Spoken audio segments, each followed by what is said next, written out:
I had a very small part in the Bobcat Goldthwait movie, God Bless America. What'd you do in that? I get killed. It's awesome. This is the Creator Podcast with Jeff and Gus, and I am Gus. I'm Jeff. Here we are, and we have our guest today is Kyle Carrozza. He is a master of multi-things, including voice acting. He's in a cool band. He's the creator of Mighty Magiswords and so many other things I'm forgetting, probably voice actor. He does it all. Kyle, welcome to the show. Hi, glad to be here. Sweet. Well, you got some pep in your step. Yeah. I like it. He's a peppy guy. I had coffee. So Kyle, you've known Gus for you guys go kind of a ways back. Yeah, way back to college. All the way back, yeah. And so I got to be honest, we get our guests on here and I like to try and do a little research. And I started researching all of the awesome stuff that you've done that I found out about you. You got your IMDb page and you've done all this really cool stuff. The coolest thing that I saw that you did was you were a tester for the Ratatouille video game. Is that true? Highlight of my career. Yes, that is absolutely true. Can you talk a little bit about that? What was that like? Okay, so, between, my career was off to a rocky start. And so, I'd had some very high highs. I had, gotten to make my short movie, The Cow Pirate, Nickelodeon, but somehow that didn't launch itself into a full-scale career. So I found myself doing some odd jobs, and one of them was this one, testing games for THQ back when it still completely existed. And I was testing games in Calabasas, California, while I was living in Riverside, which was a sizable commute. But yeah, I did that for a while, and it was really only the commute and my used car's inability to handle that commute that made it end.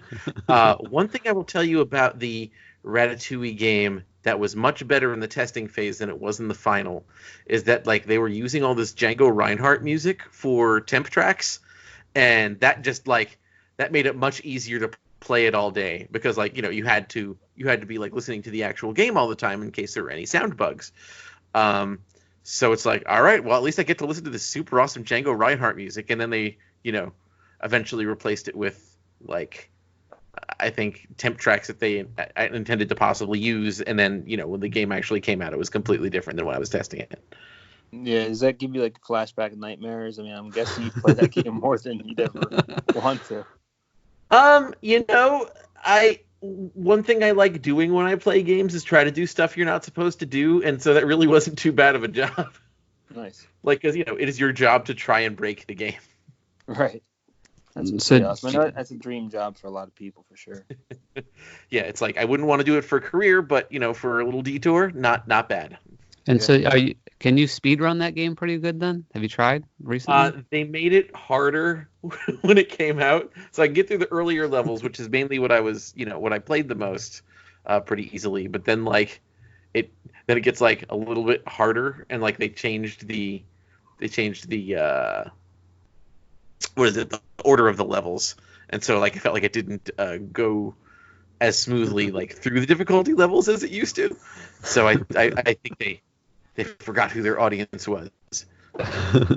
Okay. Well, now that we've covered the most important thing you've done in your career, you've also done things make shows, on Cartoon Network and things like that. But I also saw, so you're doing a slightly higher point in my career.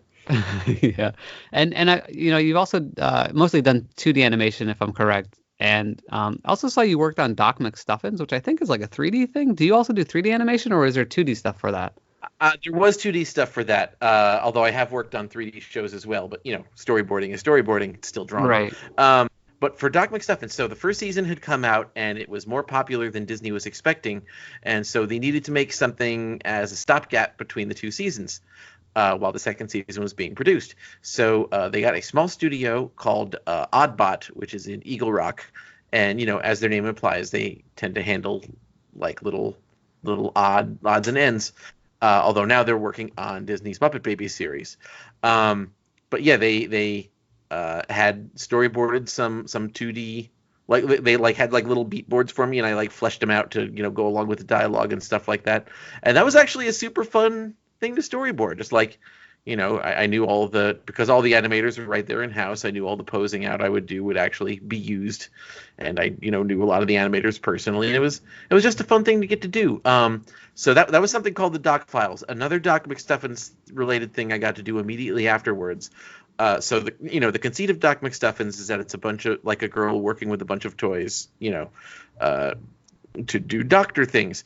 Her nurse Haley Hippo finds out that there's a show based on her, and she becomes obsessed with watching it.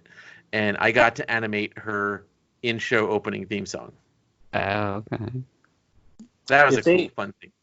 If they asked you to do like a spin-off series called Creepy Dr. Mickey Stuffins, and it was you live action mixed with like puppets and stuff, would you do the lead on that? That sounds super fun. Yeah, let's do that. You're hired. That's what this whole thing is about. All right. We got him. Easy Find grab. him blood. Can't wait. This will be in the beginning credits. We're just gonna roll this. This is the origin story. I did my research and I got a bunch of questions because I also on your IMDb page. Your IMDb page for some reason is stuffed full of trivia, and the only thing I could think is that you went in there and wrote all your trivia, because there's like 46 pieces of trivia with all these little tiny details from like your childhood and stuff. If only that were true. No, I have a stalker. Oh, okay. So that's who's curating your IMDb page? Yeah, this guy's called my mom. This Oh, guy's called early former coworkers, and it's like it makes people think that I fill out my own stuff. Like there is somebody, if you look at the comments on my Wikipedia page, there's someone who insists that I added all my own information. There was one person who was getting on my case on it on, I think, Twitter, and I replied, no, if I was doing it myself, I would have spelled my wife's name right.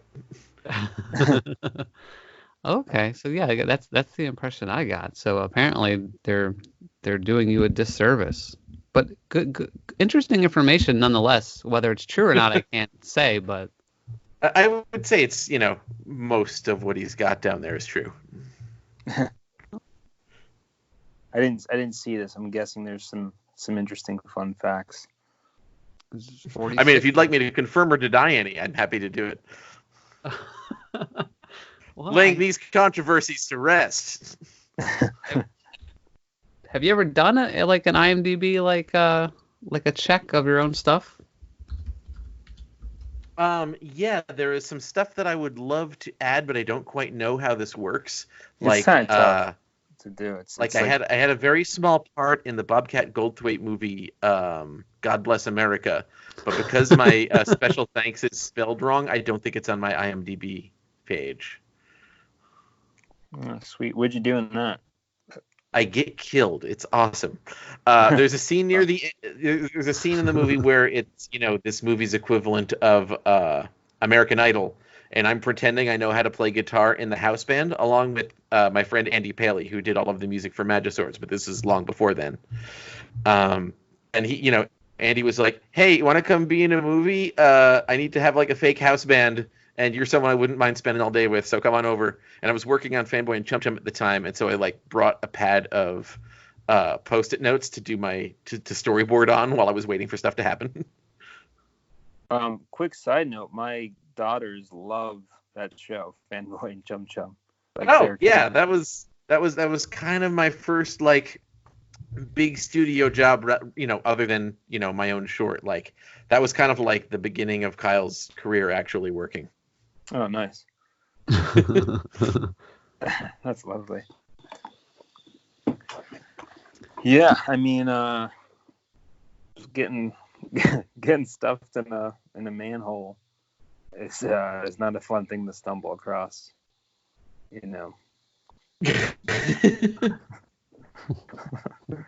Just throwing some random stuff out there. You gotta mix it up for the night owls. Did you did you get your first accordion in high school from your grandparents, which it was bought at a yard sale for $40? Yes, it was listed at $50, which was already a steal for this like beautiful accordion that plays just fine. But my grandparents, being my grandparents, got it down to $40. Well, I Okay, still yeah. own it. Its name is Chuck. It is gigantic. I think I've seen you Oh. playing that somewhere on the internet. I maybe I haven't played this one like publicly too much. I mean, mostly like when I do shows, I don't play the accordion just because I'm not very good at playing and singing at the same time. There's one video of me playing. It's on the roof of Cartoon Network, and I'm playing. I'm playing my other accordion, Disingenuous Gold. That might It's be like what I saw. really like bright and shiny, blinged out accordion. That was sort of an accordion I inherited from. I I shouldn't name names, but it's basically somebody tried to buy back a friend of mine's friendship with this accordion after she was like done with his abuse, and she like kept trying to give it back. It kept like falling back in her possession, and she's like, Kyle, do you want this accordion? Like it's a beautiful accordion.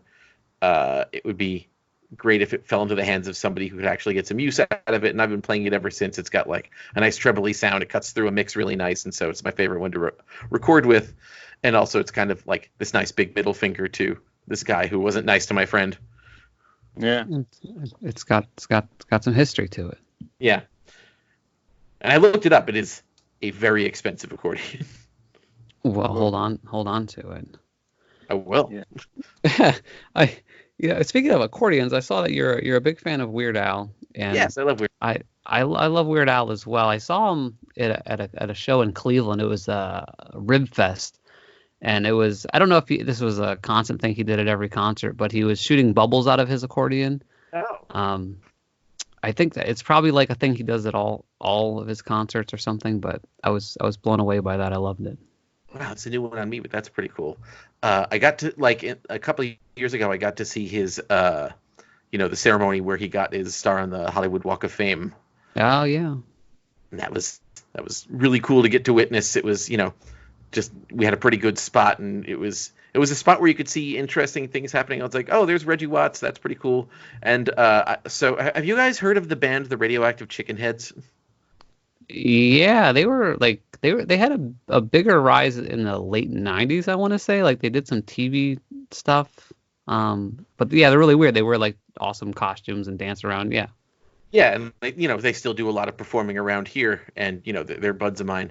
And the lead singer is Carrot Top, who is a giant carrot.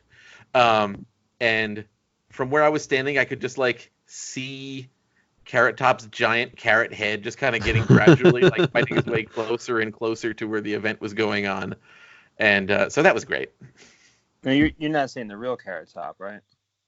No, not Carrot Top with two P's, which is the leader of the Radioactive Chicken Heads, and not the prop comic.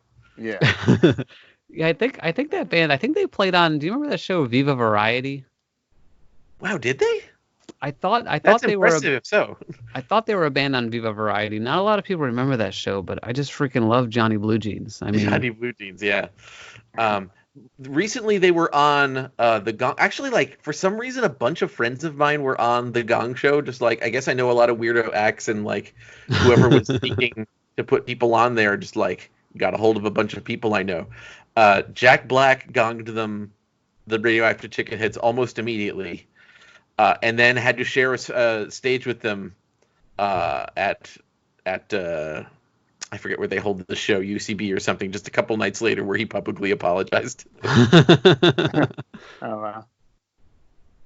yeah, there's a local Philadelphia. They do like a show where they like stand on swords and like eat fire and stuff like that, like a sideshow kind of thing. Mm-hmm. I forget the name of it. They actually were on there, and I recognized Reggie Beaumoncher. It's spelled Bug Muncher, but she was on there, and then also immediately got gonged, and I was like, that's not fair. She was lighting a cigarette off of the sparks she was shooting off her crotch from an angle grinder. I mean, you gotta give it some time, let it soak in. What would you do on the Gong Show if you got on, Kyle? What do you think you'd put up to the task? Boy, I mean, I'd probably try to pick one of my songs that has a more visual element. I have a new song that isn't on an album yet called "Do the Cow," which as the title implies, is promoting the big dance craze, doing the cow, which is of course just kind of like standing there, sitting there on all fours and pretending to chew your cud. So probably try to fill the stage with as many people doing the cow as I can as I do this raucous song. I like it. Doing the cow. Oh. That's my version. I never heard yours, but I'm just kind of doing it. Not to be confused with doing the pig, which is the totally different kind of thing. Yeah, that was a rip-off song. I've heard that one. Yeah. Weird Hank did it. Gus, Every there's time, a song. that guy. Gus, there's a song you used to sing during our time at Art Institute of Philadelphia that I will never forget. I'm unable to forget. It was a song about Y2K because that was impending. It was the late 90s. Do you remember how it goes? Because if not, I do. I think I do. I think it was Y2K, Millennium Bug, Y2K, something like that. Yeah, it's like Armageddon, Y2K, Millennium Bug. Yeah, that was it. I forgot the Armageddon part. That was good. I probably would have a new song today for things back in old me place today. Yeah. Was fun little songs. I don't know. It's something keep you going. Gus, was old you freaking out about Y2K? I knew you would, but was old you? I don't think I was. Yeah, when it like almost happened, like I was looking outside at 1999, and I was like, is everything fine? Yeah, I did that. I think writing goofy songs is a good way to cope. Yeah, that's I have that funny side and I have that paranoid side, and it kind of sometimes can crash together. Yeah, I'm trying to, kind of on that note, I'm trying to work on an EP to release during everybody being stuck inside, that aren't necessarily about being stuck inside, but just like, hey, everybody, here's a free EP while you're stuck inside. Here's something to listen to. Yeah. Oh, that's cool. Yeah, it seems like a lot of music makers are kind of doing that, where it's kind of like, all right, everybody, we're all in this together, so here's some music. I just watched a live Dropkick Murphys concert on Twitch last night, cool. Which was awesome. That's very cool. Well, because, they always play Boston for St. Patty's Day, but they couldn't have an audience this year, so they're like, well, we want to do a concert. We're going to stream it live so everybody can enjoy it. It was awesome. I saw it on Facebook. I watched it for a little bit. My cat's... I don't know if you guys can hear my cat. He's really singing off for free tonight, too. Is that picking up or not? I don't think I have not heard your cat, and hopefully you have not heard my cat, who is, similarly wondering why I'm speaking loudly in the microphone. Now, are you in California now, or are you in the middle of America? I am in California, as I've been since 2002. Okay. I wasn't sure if you were traveling in the middle of America when I last hit you up. Nope. This is where I am, because this is where most of the work is, and also I like it here. Yeah, for sure. Oh, that's cool. It's a good run. And what are you working on right now? What's your latest project? I am working on a project what has a non-disclosure agreement. So I've heard of that one. But it's in the development phase right now, and I'm working with some really cool people. I'm not sure if it will come to full fruition, but this part is already fun. So if this is all that happens, cool. But it would be really great if this went on to be my next big thing. So let's see what happens. Yeah. I hope it goes really well, and excited to see if it does come out where people get to enjoy it one way or another. I think that's awesome. It's cool that you're always jumping on. It's like you don't know what the next thing's going to be, and it could have different levels of excitement. So it's got to be fun to just be part of that. And you don't know in 5 years what all you're going to have under your belt. It's fun to a certain extent. Like I am someone who is pretty much always working on what my next pitch is going to be, and what's more fun than this is production. So I would like to get because I love getting a crew together, like everybody working together, everybody, trying to make something really awesome. That's what's really fun to me. Like, the the experimental, in between phase is fun to an extent, but I like having a whole bunch of people working together on a thing and having a good time, and I'd like to get back to that as soon as I possibly can. Yeah, well, for sure, And- it does seem like one of the best creative, things you could do. It's one thing to do something by yourself, but to have a team with you and enjoy that, it's got to be a crazy amount of joy. Yeah, it's really great because there are certain things that I'm trying to get across, but then at the same time, like, I like getting to see for example, like the different flavor that different storyboard artists will bring to it. Someone who's watching Mighty Magiswords after they watch for a while can kind of tell what board team did what episodes, because they all have like a different flavor, and I like both making it kind of this cohesive thing, but like leaving enough room for them to have their voice, kind of the way that Looney Tunes did. You can tell a Chuck Jones cartoon from a Bob Clampett cartoon, but they're both essentially trying to do the same thing. Right. Yeah. I definitely love all Chuck Jones stuff. Yeah, definitely as an adult you can, but I don't think I was a 6-year-old watching cartoons trying to pick out the storyboard artist. See, I was when I was a kid. Like, I would watch Tiny Toons and figure out which animation studio handled the episode. Wow, you're destined to do it. Okay, that one's Tokyo Movie Shinsha. That one's Wong. That one's Kennedy, because it looks like all sorts of people. Oh, hey, there's the Star Toons guy. Yeah, I was actually paying attention to that. And I saw you also had a producer credit on something called Strega in 2019. It looked like it was some Japanese thing. Do you know anything about that? So yeah, I'm a huge fan of Japanese superheroes. If you were to look at my desk right now, it is covered with Kamen Rider action figures. I have a friend named Bueno. He makes independent tokusatsu productions in Japan, and this was a movie he made a few years ago, and I gave highly enough to his crowdfunding that I got a producer credit.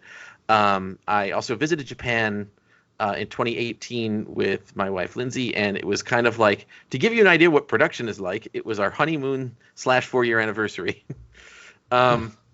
And so one of the things we did is go spend some time with him. He at the time was recording he was filming like an action demo for one of his stunt people, and she was someone who specializes in nunchucks, and he just kind of like tried to film a bunch of her specialties, and like we're kind of doing just a lot of guerrilla shooting. So it's like went in this underpass, and it's like just the perfect view, but we have to wait for joggers to go by between shots. And at one point, one of the stunt people had to go to another shoot, and so I got to be a villain for a couple of scenes. So that was, live action Japanese superheroes and also monster movies are a big passion of mine, and a lot of that influence went into Mighty Magiswords. That's awesome. Yeah, there's super creative, all kinds of. And you voiced how many people on that show, would you say? Countless. Yeah. Because there were regular characters, and then there would be like one-off things, and I wouldn't necessarily have cast myself as that percentage of the cast, but when we started the show, it was all in-house. It was very low budget. It was kind of experimental, and so I was trying to keep the voiceover actor count low, and so I ended up kind of grandfathered into playing a lot more characters than I might have originally intended, because it was just the three of us. It was me, Greg Griffin, and Eric Bauza handling like all the voices for the original like 3-minute version of the show.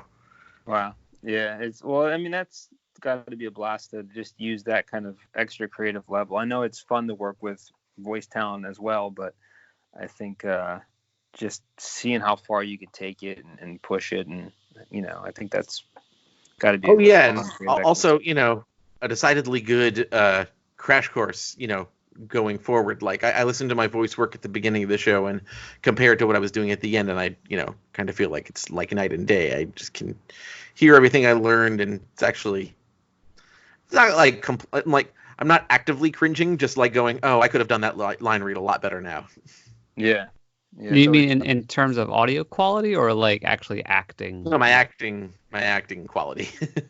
Okay, yeah, because a lot Because of people think up to that. that point I had just performed for myself. I had done like just a little bit at the CD-ROM studio in Connecticut I was working on right out of college, but like mostly other than that it's just been stuff I've done for myself, for friends, but nothing career like. And then here all of a sudden I had to be a few leads in an actual TV show.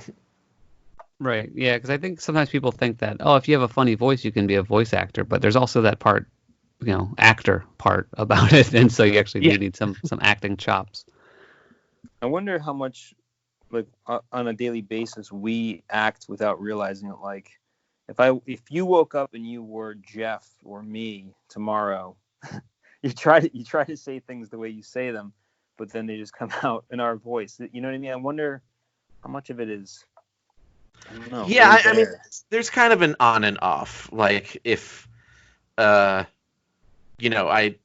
kind of conscious of the way I sound, so a lot of the times it's more on. Also, people ask me what I said less if I'm, speaking in a heightened way because it's easier to understand.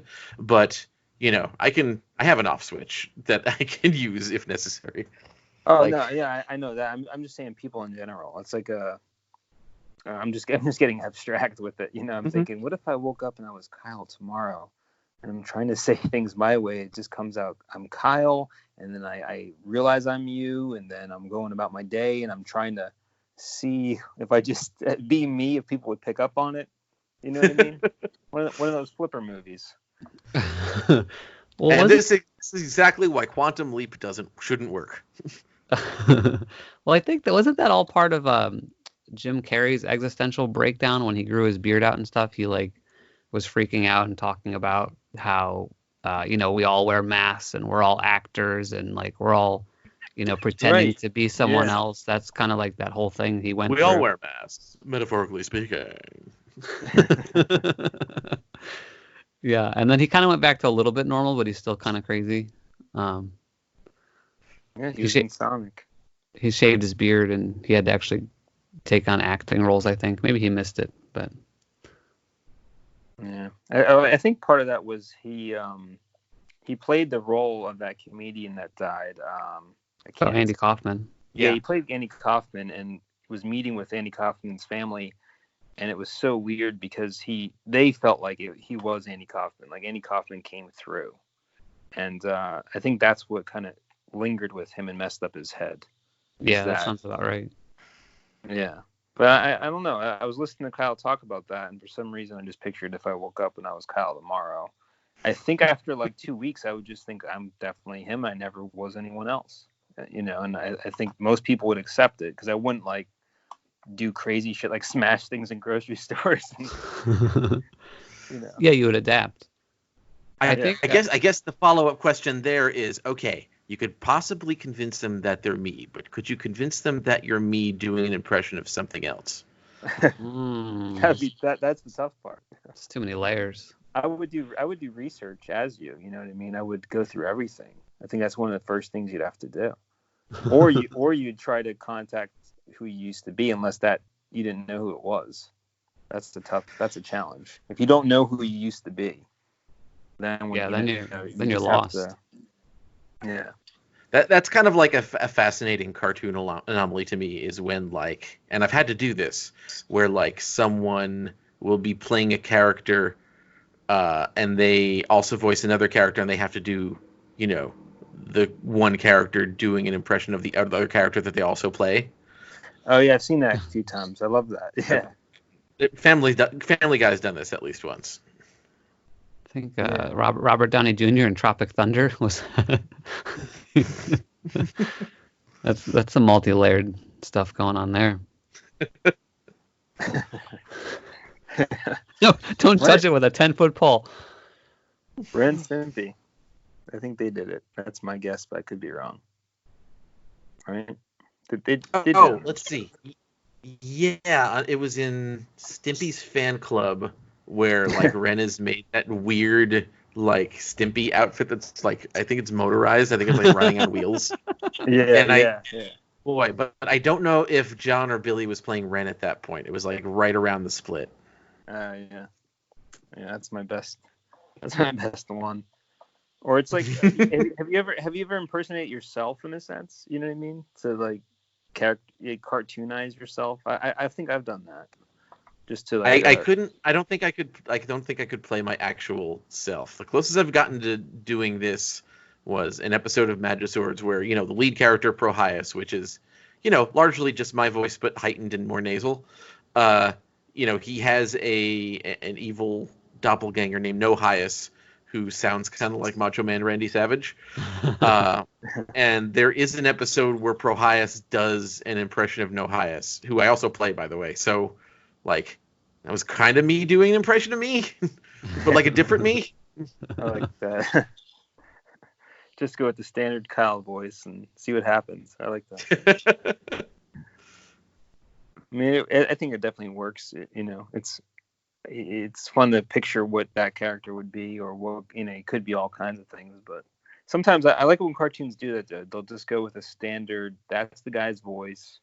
Let's make it work. It's almost like Aqua Teen Hunger Force would do it a lot. It was really refreshing when they started it, because back in the day, it used to always be so. Everyone would try to go so cartoonized or something. I really liked the voice acting in the Clerks cartoon for that reason, because they really weren't playing them any differently than they played them in the movie. Yeah. And Home Movies was really good for that. Yeah, Home Movies was great, and I think that's the same guy that did Aqua Teen Hunger Force. But yeah, I think that's one of the things I really loved, was that some kind of charm about it. And Dr. Katz show, the same company. Yeah. The comedians and stuff, that was awesome. It almost made up for the purposely bad animation. Yeah, it makes me wonder if Hank Azaria does a normal voice on The Simpsons for any character. I mean, if you did, you wouldn't know it was him, I don't think. Right, it would just be, but I guess I think they all do kind of crazy voices. Nothing like nobody's normal voice on there for the most part, and except for celebrities, I guess, when they come on. Yeah, and it almost is like too jarring when a celebrity comes on. It's so stale compared to everybody else. Like, hey, Bart Simpson. How are you? One thing that's funny is that I have some voice actor friends who, their normal voice is interesting, but like if they do an announcer voice, like if they do an announcer role, they have to like make their voice normal. Wow. Like there have been a lot of times when I like heard some like Tom Kenny, for example, like I heard like an announcer thing from him, and I'm like, oh wait, that's Tom. Like it's like he's doing a voice that is like not an exaggerated cartoon voice, but it's definitely not his voice normally. Yeah, he's great. I first noticed him on Mr. Show, actually. Have you watched that? I've seen some Mr. Show, only a little though. Yeah, that he really stood out on that. And when I heard he got SpongeBob, I was like really happy for him that like he got to do this huge role where he really didn't need to do anything else, and just I don't know. He definitely stood out on that show for some reason. I think the whole thing was good, but he was a lot of fun. He just getting those deep characters, and the fact that he gets to do live action, I think he probably loves that with the whole SpongeBob thing. Yeah. Have you done much live action when it comes to, besides the getting killed Bobcat film? I think that's the only one. Like there are some movies with my artwork in it, but I don't think I appear in. Like there's a documentary that I was filmed for, but I don't think it's ever going to come out because of weird legal battles. Yeah. It's a documentary on Dr. Demento. But yeah, that was so long ago now. I don't think it's ever going to come out. Yeah, it's a shame. He's a fun musician. But as far as regular live action acting goes, I feel like I have a lot of control of my voice. I don't feel like I have very much control of my body. Like when I see myself on video, it's almost never not a shock. Yeah. It's like, is that how I move? Right.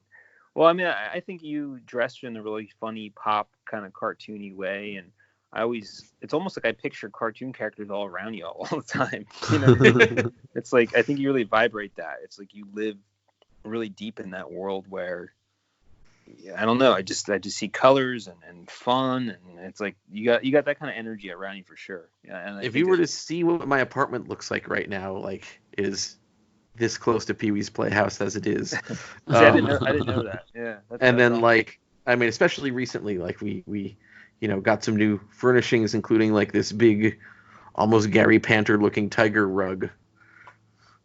So I was gonna say, I almost feel like that's how you, because I've always liked to do that kind of thing, and I know everyone has their own style around them, unless they just have boring. But it's almost like you have to remind yourself of who you are, what you're into, what makes you feel. What do you think on that? Like, do you have a certain thought? I don't know that I need a reminder, but like I guess I'm just not shy about celebrating it, or putting it someplace where I can see it all the time. Like, there's just a lot of fun stuff to look at in here, and my office at Cartoon Network was the same way. I have a bunch of cool stuff, and I like looking at it, and so. Right. And, so you're not ashamed if somebody comes over and is disappointed that it doesn't look like a front cover of Country Home Living? Yeah, somehow nobody ever expects that. That's true. I mean, it would be weird if like you would go to your place and there'd just be like bare and like hardly anything, and just or maybe a few things that just say like home is where the heart is, and it's like all fake wood on canvas, and that was it, and then some candles, and you're like, this is where I like to relax. Yeah, no, there's just kind of like toys and cool looking colorful stuff everywhere in here. Do you have them in your car, toys? I do not currently have a car. Okay. If you did, would you? Like last time I had a car, like, I had a few stickers on it, but like if you saw the car, you wouldn't necessarily know it was my car. Yeah. It's a minivan? Because it was, I mean, it was like a Hyundai, a black Hyundai Elantra. And like, there was a Bulbasaur sticker on it, but like, I don't know. I was never like, it drove good. It felt good to drive it, but I was never like, this is my object to mess around with. Yeah. Well, I used to, like, my first two cars, I would do that. I would deck them all out all weird and crazy. And then I just didn't want to be noticed anymore. And that's why, like, from then on, I just go, I don't want anything on my car. I don't want a sticker. I don't want anyone noticing or having an issue, or, you know what I mean? You're out in public and it's like, just leave me alone. Yeah, I absolutely get that. Yeah. But at the same time, it's like who you are and who you dress as, like that. There's that, you know what I mean? It's just interesting. I like breaking it down on how we as people kind of want to present ourselves, who we really are, and what we're comfortable with. I don't know why I'm going so deep on that, but just thinking about it. Yeah, I mean, I generally like to have something, fun dangling off of the, the mirror in the front, but not too much else. Yeah, that's good. It's just a fun dangler. Hey, speaking of you got a couple danglers. You got some real nice sideburns there. Thank you, sir. I really love the sideburns. Have you ever tried to go full beard or wanted to? I went full beard before I went fluffy sideburns. Like, and what was that change like? I can imagine that must have been pretty liberating. Like going from high school and college where it was, just kind of a, like, not mandatory, but heavily parentally suggested, basically bowl cuts, brush to the side. And then,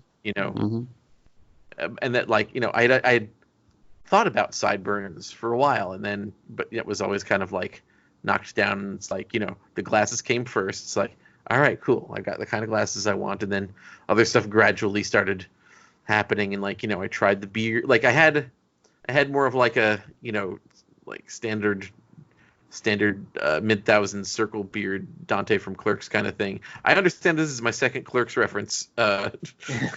Hey, we'll that, take it. We'll take it. It just happens to be relevant. Then, like, while I was making Moo Beard at Nickelodeon, I'm like, you know what? Production beard. Let's do this. And I grew the whole beard, and then, like, I don't think I went directly to sideburns from there, but I shaved it off, and then, like the sideburns gradually started getting bigger and bigger. And you just let it roll. Just let it kind of like happen. a bunch of things kind of became a thing at the same time. Like, and do you think you'll ever shave them off?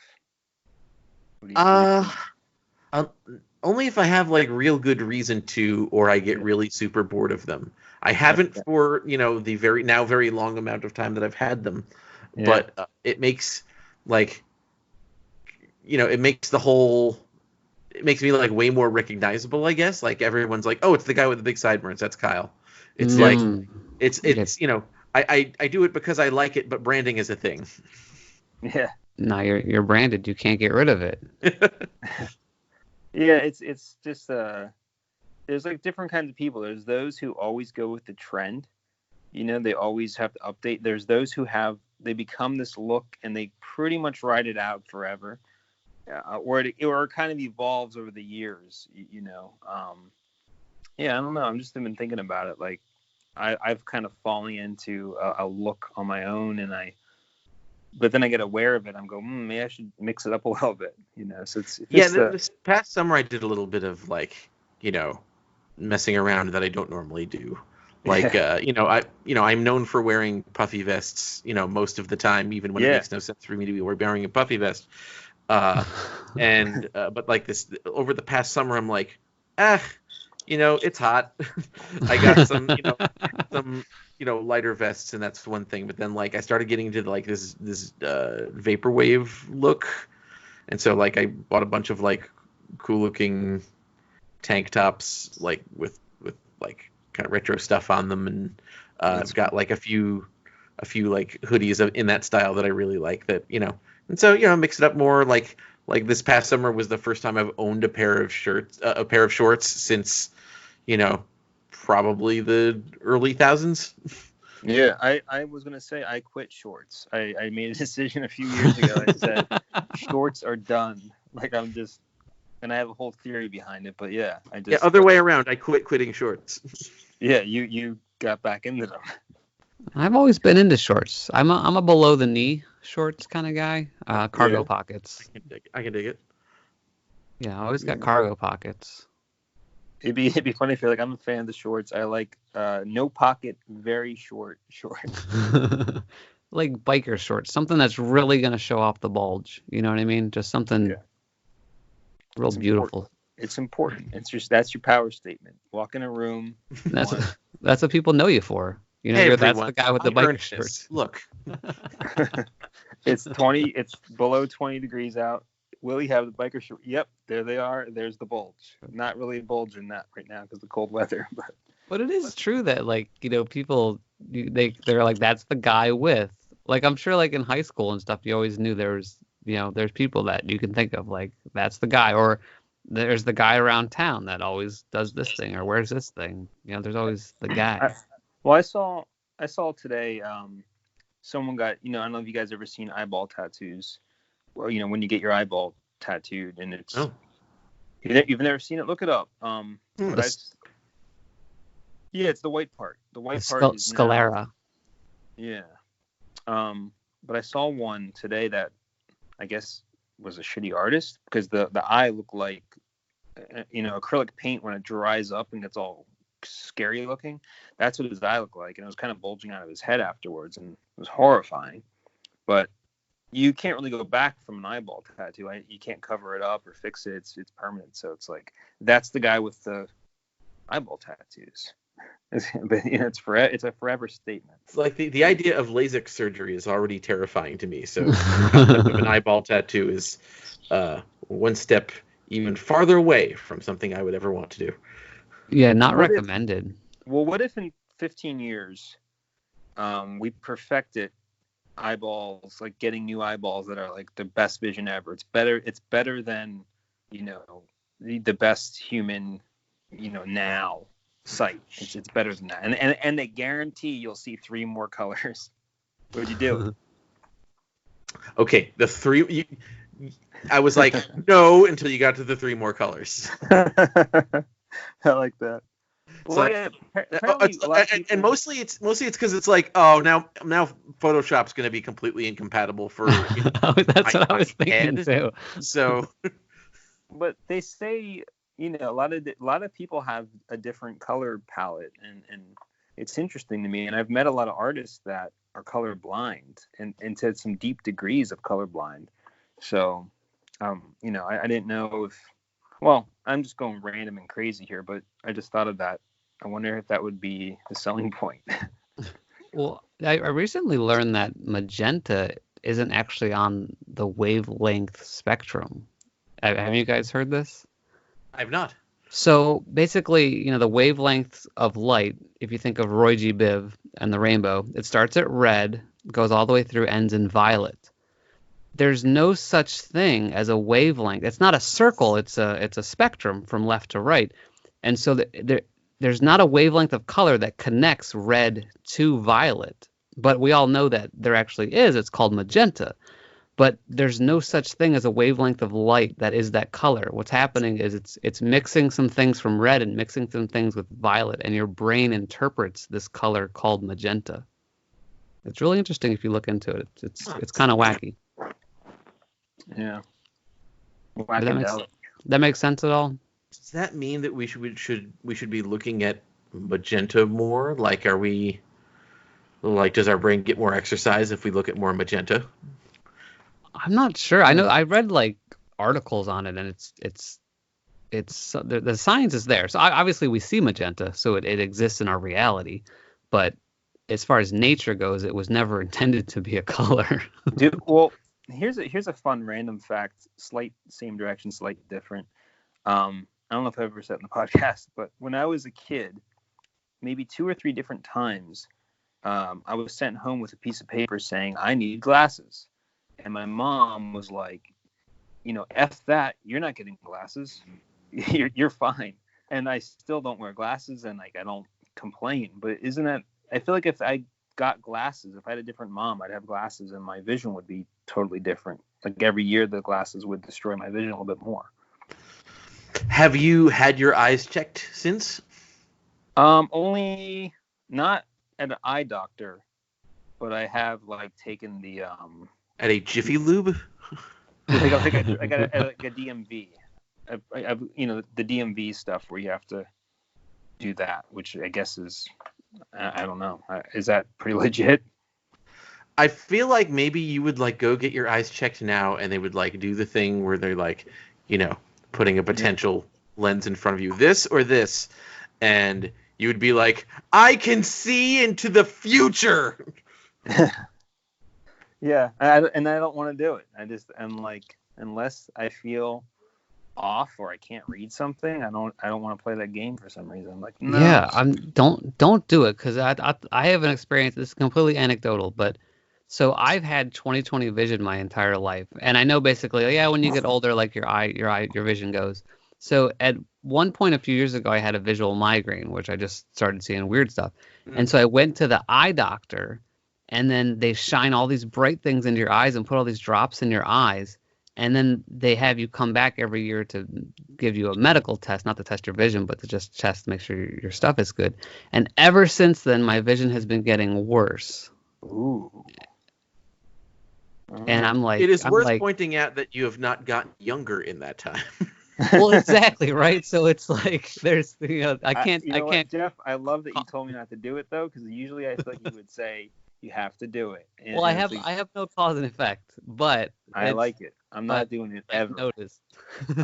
Well, that's just it. If you have no complaints, I guess you're fine. Why not? Yeah, why? I mean, yeah, I don't know. I'm weird in my head, and I like to.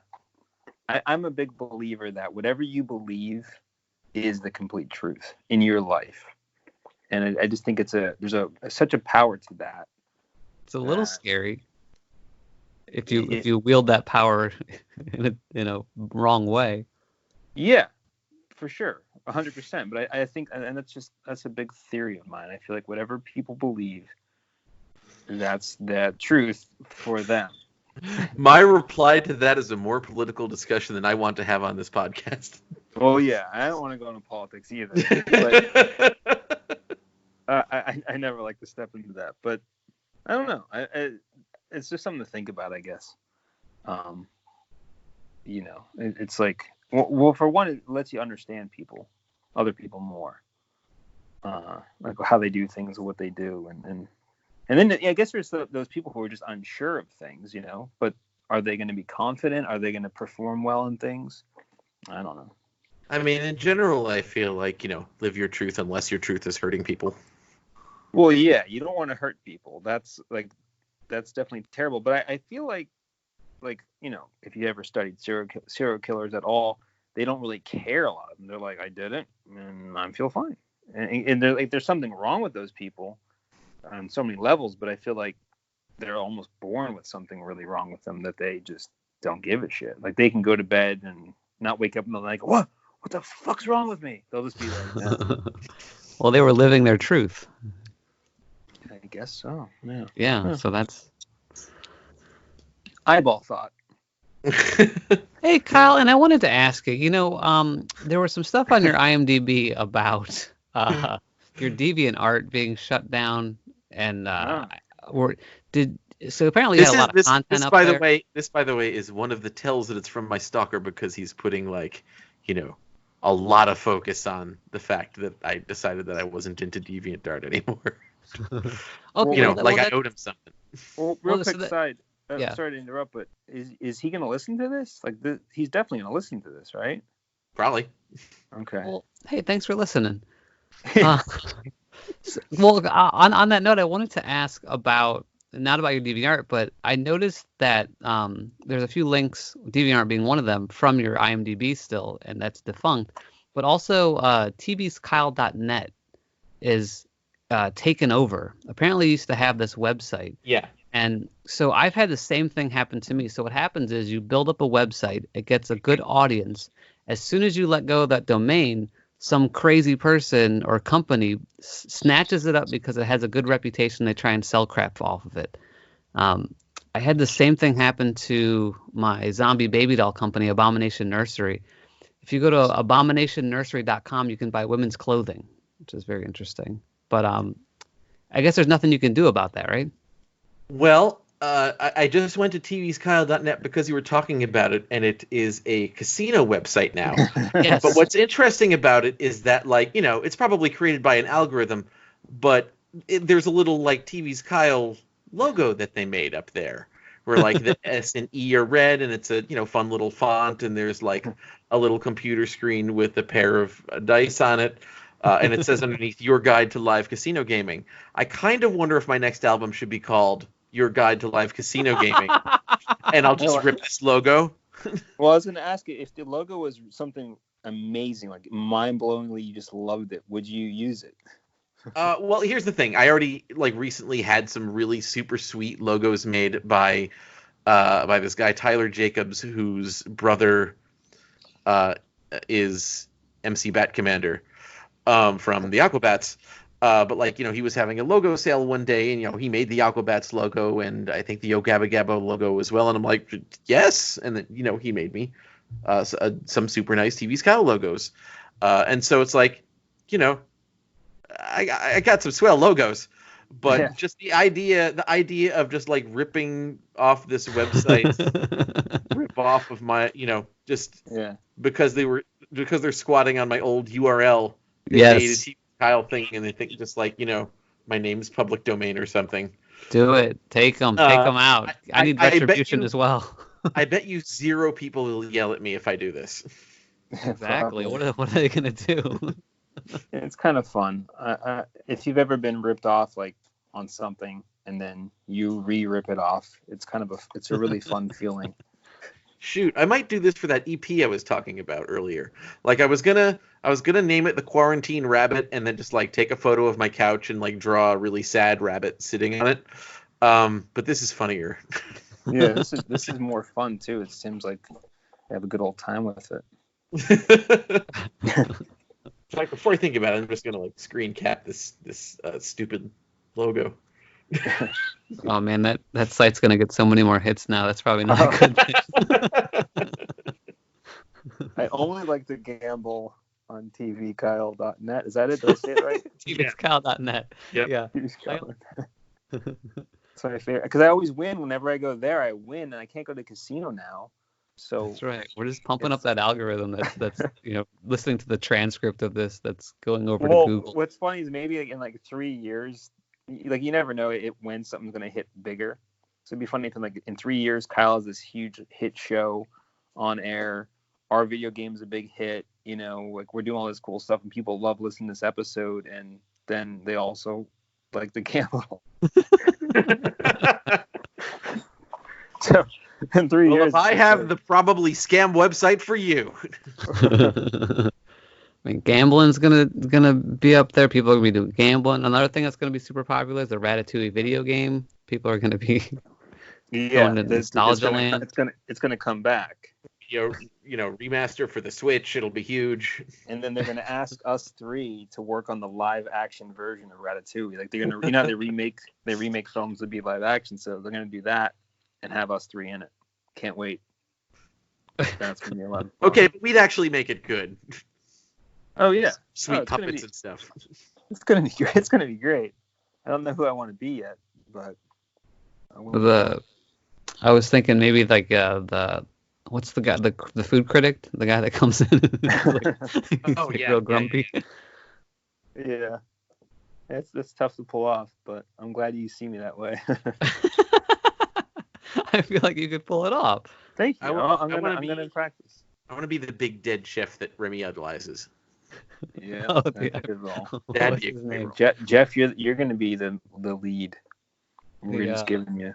I don't remember his name. I love Pixar, and I think I was watching every Pixar movie as it came out, every single one in a row and the one after that, and then Ratatouille came out, and I was like, and it was like one of the first ones I didn't like. I mean, besides Cars, because I don't like Cars. This is where your suspension of disbelief ends. I liked Ratatouille though. I thought I liked that they had Patton Oswalt. That was my biggest seller on that. Yeah. Oh, same. I will admit that it was a very different movie that they brought. Why am I blanking on his name? Director guy. Help. Not Brad Bird, was it? Yeah, it's Brad Bird. They brought Brad Bird in to take over for another director, and he came in and made the thing his own. One of the reasons I know this is because while testing on the game, there were a bunch of characters that are no longer in the movie. Oh wow, really? They're just like all these rat friend characters that are no longer in the movie, but were at one point and might still be in the game. Kyle, can I tell you something really random and weird? And since I draw during the whole podcast and we put it on YouTube, earlier in the podcast I wrote the word bird ? On it. It's the only word. It's like the only word I wrote. And Bird? You couldn't think of his name. You couldn't think of his name, and it was Brad Bird. There it is. I don't know. Just thought that was strange. Wow. Cool. Up. Yeah. I don't know what that does for anything, but tomorrow I'm gonna wake up and be you. you were asking the question. You're finding out the answer to the question before it was asked. Yeah. I don't know. I should play with that game more in the future. You said the mystery word. Ding, ding, ding, ding. So bird is the word. It was the word. Yay. I wrote down one word, bird ? Which the radioactive chicken heads were playing on the Gong Show when Jack Black gonged them. It all comes together. It does. Full circle. I think we're all connected in some weird way in the universe. That's something I like to believe. I think there's a point to things and encounters, and sometimes it's confusing, but I think there is that. I mean, you never know what's going to stay with you. Like that song I sang back 21 years ago. Seriously, it's been rattled in my head for a long time, way past the events of Y2K. I like that.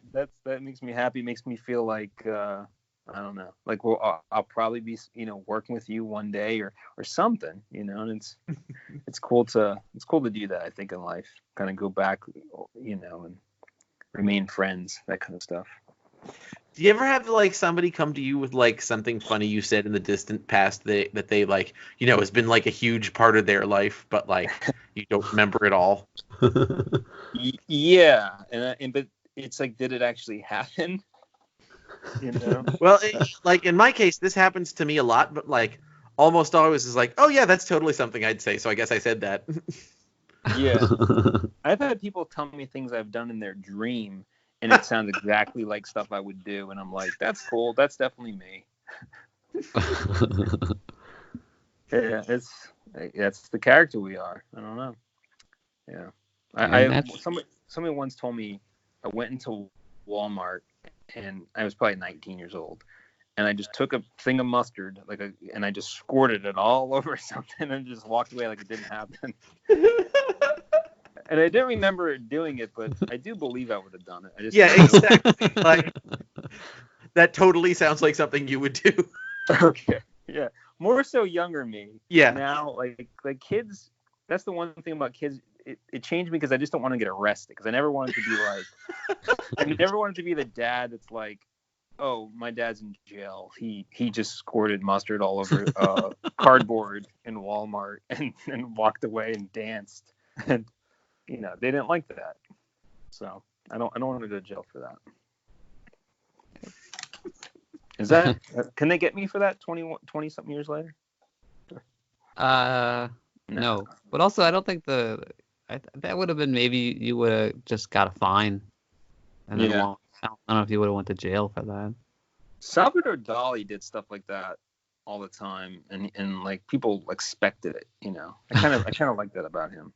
Did they like it? Maybe they liked it. Like Salvador Dali. I mean, after a while, you would definitely get disappointed if you didn't see Salvador Dali doing something crazy. It's like, come on! I came all the way here to see Salvador Dali. Let's see some. But what if he's like your brother, or like he's like your husband, and you're just sick of it, and you're just like, that was fun the first 2 years, and I fell in love with you, but it's kind of embarrassing now. I just stand there and he'd probably be like, yeah, I know, but people expect it now. It's kind of branding. Branding's a thing. I can't not do it now. I am desperate to make this conversation come full circle. It's coming back around. I am fucking Dolly. So, hello, Dolly. Hello, Dolly. Oh, on many levels. Hey, well, that speaking of things coming all the way back around, we started this eventually. And now we're at the end. And so, we've been talking for about an hour. It's been a crazy around the circle conversation, but, it's been awesome talking about all kind of the, dumping into little things that you've done here and there, your ideas on all kinds of crazy things, and just getting to know you a little bit, Kyle. And so thanks for being on the show, and thanks for, letting everybody in on a little piece of your life. No, this is super duper fun. Thanks for having me, and thank you for asking me unusual questions that I haven't heard a million times. Yeah, for sure. And I guess people they want to see what you're up to. What are you working on when your declassified stuff comes out? They can check it out. Where can people find you? Best place for people to find me these days is on Twitter at TVSkyle with no apostrophe, because there are no apostrophes on the internet. They can hear my music at tvskyle.bandcamp.com, but you can also, I've also kind of gotten in the habit of like, getting my stuff up wherever your music streams. So if you want to listen to me on iTunes or Spotify or something like that, search for TVSkyle. If you ask Alexa, she doesn't seem to understand the name because of the apostrophe. So that's probably like 25s of cents I'm not getting. Yeah. Yeah, and stay away from tvskyle.net. Unless you're into gambling. Unless you're into gambling and getting ripped off. Exactly. But if you want to get a preview of my next album cover, check out the top banner of tvskyle.net. Gotta plug it. And that's the show. Woo! Awesome. Great. Thanks for being on.